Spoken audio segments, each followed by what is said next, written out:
Wait, before you start scrolling past this video, did you know that there's a bipartisan bill that would ban children from social media? Take a look at this street sign. That's how powerful these winds were this afternoon. And fire crews say that they're going to be seeing this smoke for a little bit. They can't entirely extinguish this fire just because they can't reach it with water. I'm going to show you a little something using a tape measure. If I lean down here, it looks like it's about 2 inches of snow. What happened is that her brother went in for his shift.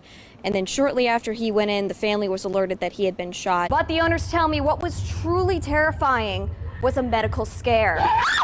If there's a 10% U.S. tariff on China, what would that mean for people living here in Hampton Roads? For example, let's say that my car breaks down. Portsmouth senior Alayla Everett says the track and field incident was an accident, but social media is making her out to be a monster. The price of eggs has certainly ruffled many feathers, and local farms say that it's not just the consumers that are hurting. 1 hour, that's how long users under the age of 18 will be allowed to use TikTok. So we asked students in Hampton Roads what they thought of this.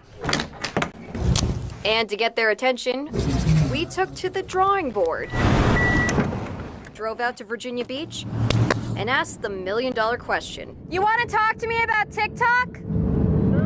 After asking their parents, the students we talked to under the age of 17 told us how much they TikToked. I use it every day. I wouldn't be proud of how much I say I use it.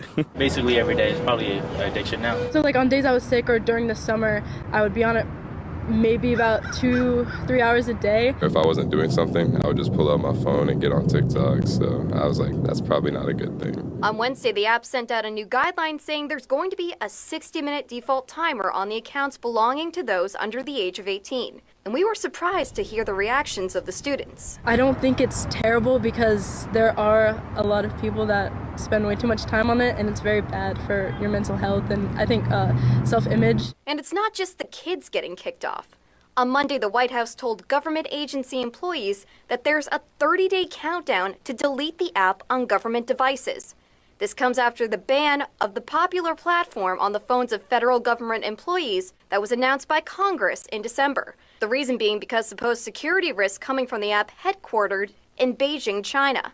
Still, some of the kids think there's some loopholes their teen peers can jump through. I use it so much, I'd be pretty bummed out if it just quit on me like that. But for the kids we talked to, they think it's best to unplug from the platform. I mean, it's a good thing because it's just helped me easier to focus on other things than just TikTok. In Virginia Beach, Danielle Saitta, News 3. This isn't okay.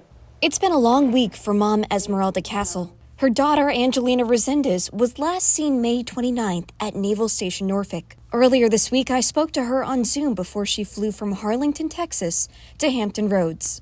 And on Saturday, I talked to her again before she boarded her plane back home, carrying on a lot of unanswered questions from NCIS. They interviewed me for a little while.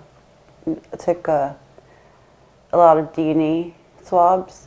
I asked them questions, but I don't get very many answers. When I sat down with her, I asked if it's possible that Angelina may have left without permission.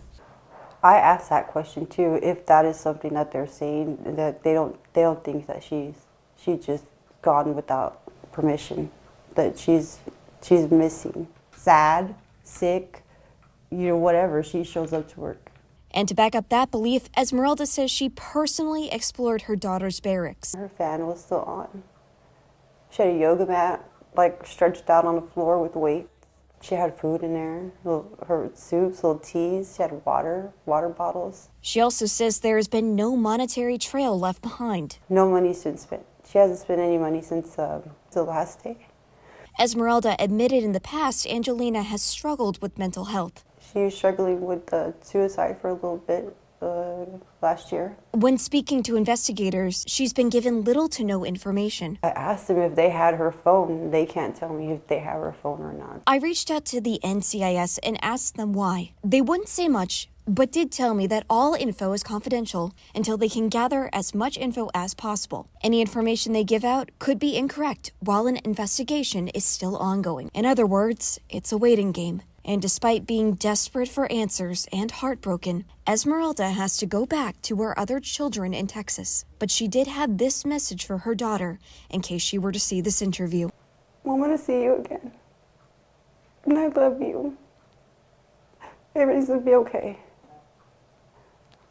And one way or another, we're gonna see each other again. In Chesapeake, Danielle Saitta, WTKR News 3.